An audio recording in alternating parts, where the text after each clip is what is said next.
वो ऐसे नालायक नहीं चाहिए जो दूसरे पार्टी में बैठ करके अपने दलितों आदिवासियों पर हो रहे अत्याचार के बारे में भी अपना मुंह नहीं खोल सकते। ऐसे लोग हमें नहीं चाहिए। आप सभी लोग बात को जानते हैं और ये सत्य तभी होगा, ये संविधान तभी बचेगा जब आप जैसे लोग, जब हमारे कार्यकर्ता, हमारे जमीनी लोग, मिशनरी लोग जीत करके एमपी एमएलए बन करके दिल्ली के गद्दी तक पहुंचेंगे, तब जाके हमारे संविधान को बचाने में हेल्प मिलेगी। इसलिए मैं कहना चाहता हूं, ये 2023 ये हमारी जमीर की लड़ाई है। ये 2023 हमारे मान सम्मान की लड़ाई है।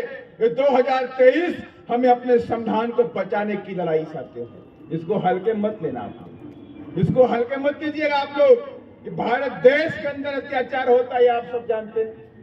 यही नहीं, अभी राजस्थान की घटना आप सबको पता होगी कि मूंछ रखने पर जितेंद्र मेघवाल की हत्या कर दी गई।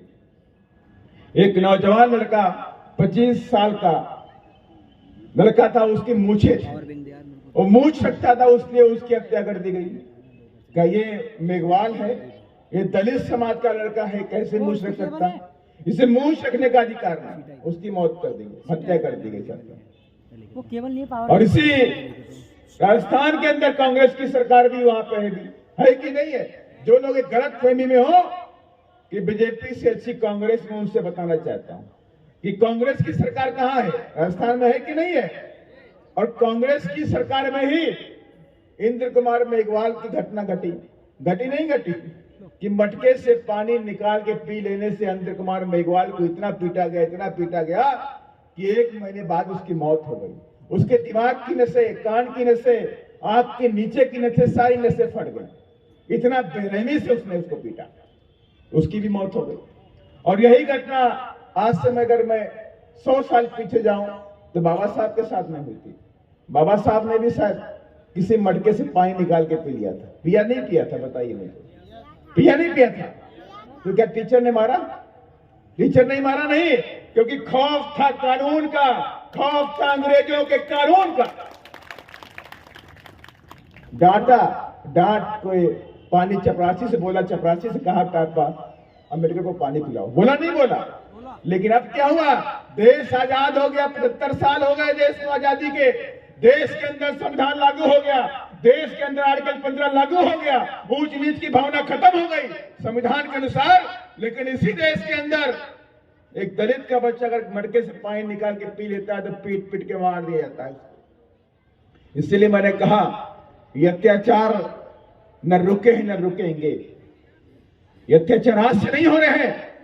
मेरे लखीमपुर खीरी उत्तर प्रदेश घटना बताता हूं मैं आपको। 2 सगी बहनें थी, 2 सगी बहनों को घर से उठा लिया गया, दिन में उठाया गया, उसकी मां चिल्लाती रही और दोनों को उठा करके 10 से 12 लोगों ने उसे बलात्कार किया। और बलात्कार करने के बाद उन्हें मार करके टांग दिया गया, पेड़ के ऊपर टांग दिया गया।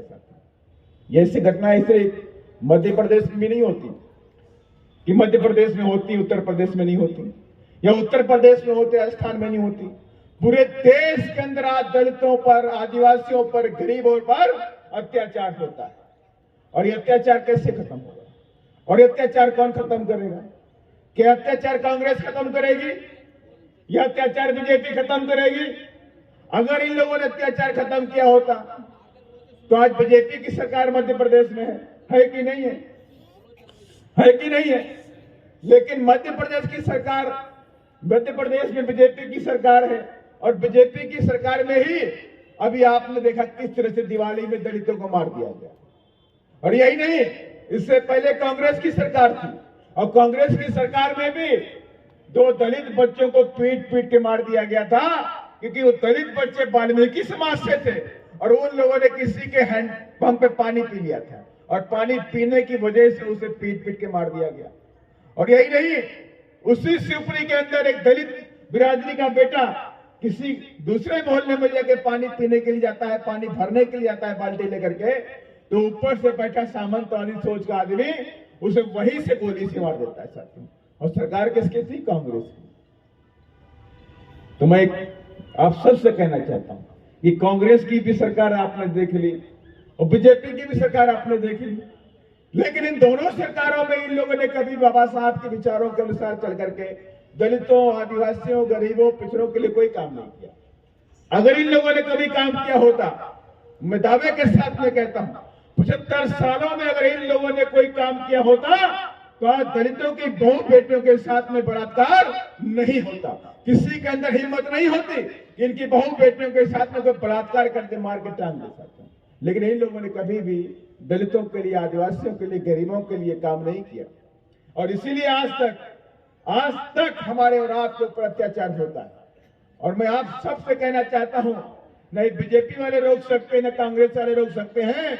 मैं दावे के साथ में कहता हूं, जिस दिन नीला झंडा हाथे निशान भोपाल की विधानसभा में फहराएगा और ये हाथी इंदौर से चल करके भोपाल जाएगा, उसी दिन अत्याचार मध्य प्रदेश में खत्म हो जाएगा, उसी दिन खत्म हो जाएगा। लेकिन बात तो यही आती है कि हाथी कैसे आएगा, हाथी कैसे पहुंचेगा। हाथी को पहुंचाने के लिए आपको तो कम से कम हर विधानसभा में 70 से 80 हजार वोट चाहिए होंगे। चाहिए कि नहीं चाहिए? और मेरी समझ से इंदौर, उज्जैन, देवास, जो भी पूरा एरिया मालवा का पड़ता है, और इस मालवा के अंदर भी हमारे जो वोट है 30% के आसपास। मैंने दलित समाज की अगर मैं बात कर लूं तो 30% वोट ये सरकारी आंकड़े में है कि 30% वोट यहां पर दलित समाज के हैं। और लेकिन दलित समाज आपस में बटा हुआ, ये आपस में बटा हुआ। कोई बोलता मैं बैरवा हूं, है कि नहीं बोलते? कोई बोलता मैं रायगढ़ हूं, कोई बोलता मैं बलई हूं, कोई बोलता मैं अहिरवार हूं। लेकिन आप कुछ भी हो, लेकिन वोट के समय में आप सब एक हो जाओ और यही बोलो मैं बाबा साहब का हूं। क्या बोलो? बाबा साहब का हूं और मेरा वोट बाबा साहब की विचारधारा वाली पार्टी बहुजन समाज पार्टी में जाएगा और कहीं नहीं जाएगा। और यही बात बाबा साहब ने अपने उपदेशों में रखी। शिक्षित बनो, संघर्ष करो और संगठित रहो। कहा कि नहीं कहा कि जब मेरे बच्चों आप सारे संगठित हो जाओगे, उसी दिन इस देश के शासक आप बन जाओगे।